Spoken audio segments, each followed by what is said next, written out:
Hello, my name is Adam Magianis, and today I'm going to be answering the question of whether there's a difference between loving black culture and performing blackface using the works from James Kennard Jr. and Lauren Jackson.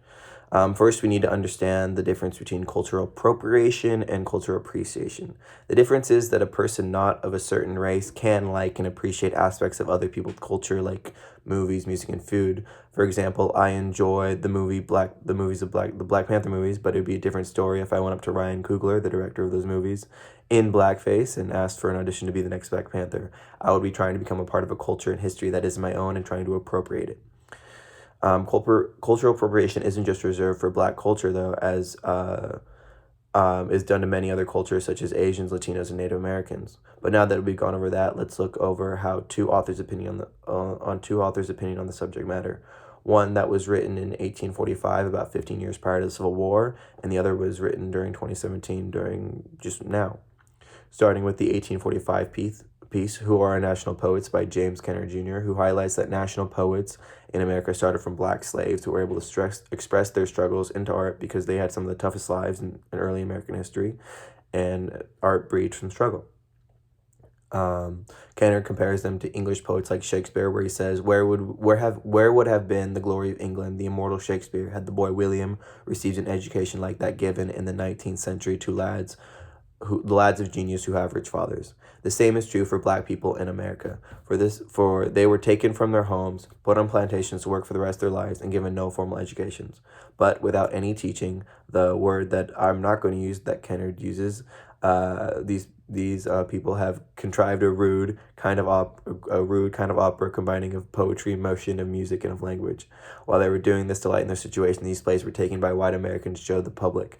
A man by the name of Mr. Thomas Rice, who accordingly learned their poetry, music, and dancing, blacked his face, and made his fortune by giving the world his counterfeit presentment of American national opera, while black Americans who made the art were stuck on the plantation working for nothing.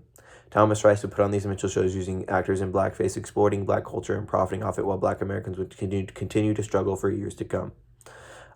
This is not loving black culture, but appropriating it for your own means. And Kennard agreed, saying at the end of his piece that when a black person would compose a new song and it no sooner reaches the ear of a white amateur than it is written down, amended, printed, and then put on a course of rapid dissemination to cease only with the utmost bounds for Anglo-Saxondom, perhaps the world.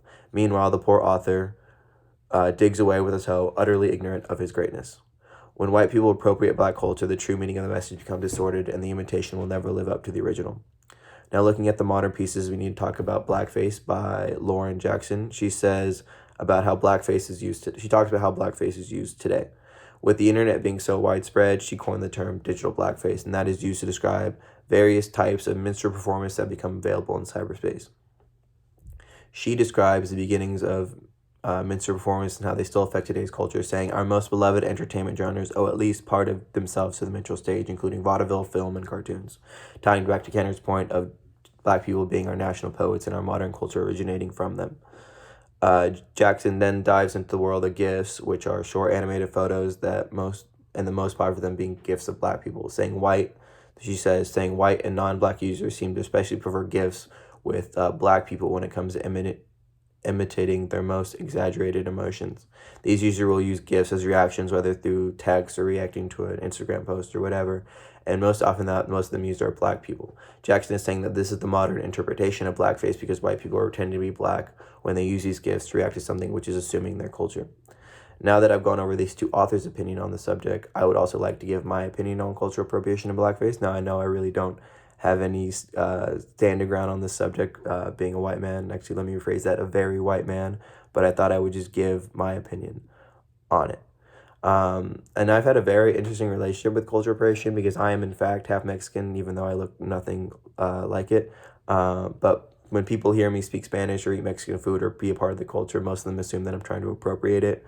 But I'm very proud of my Latino heritage, and I also know that race and culture are very different things. I know I'll never be followed around by security in a store or face discrimination or have a lot of the struggles a lot of my family who are Mexican have. But what I'm trying to say is I've never liked cultural appropriation, as I think it'll always be wrong. And while appreciation and inspiration are okay, there's a fine line between that and appropriation.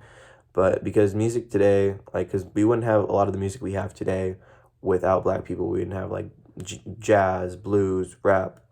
And when white people try to pass off that music as their own without clear representation of the inspiration, then it becomes cultural appropriation. Many artists have been accused of this over the years, most notably Elvis Presley, who's been described many times from stealing from black culture. And then real quick, I just want to mention the thing that made me stop watching the 2022 Elvis movie was there was a scene in the beginning where a young Elvis is listening to black people play music, and he's having like a religious experience with it, almost like seizing at the music. And I just thought that was really weird, and the director is trying to portray Elvis in a clear light that he got this inspiration, but I don't know, I just thought that was weird for a weird thing for the movie. But the last thing I do want to talk about is blackface, which I think is never okay in any scenario and is a clear cultural appropriation. But one instance where I found the use of blackface kind of justifiable was the movie Tropic Thunder, where Robert Downey Jr. is wearing blackface. Now, for those who don't know, Tropic Thunder is about a movie about actors attempting to make a Vietnam War movie, and Downey plays a very method actor, the actor who takes the role very seriously and stays in character no matter what. Dons blackface to play the leading black actor in the fake movie. Now, I say it's justifiable because the movie at all times makes it clear that what the actor, the fake Downey, is doing is wrong at all times, most notably by the other black actor in the film, played by Brandon T. Jackson, who hates that Downey is doing a stereotypical black character and not giving true representation to his culture. But the movie is satirizing how Hollywood would often cast white actors in roles over people of color, which still continues to this day. And it started way back with the minstrel shows in the 1840s. And I know that many people think or hoped that blackface was still a thing of the past, but it still persists today, whether through digital blackface or people doing it for movies or TV shows. But things have gotten better. Actors who have worn blackface in the past, such as Jimmy Fallon, have since apologized for their ignorance. And we have seen less of like the real blackface in recent years. And hopefully, as a society, we can move on from blackface and start casting people of color for roles that they deserve, and move on as society, hopefully.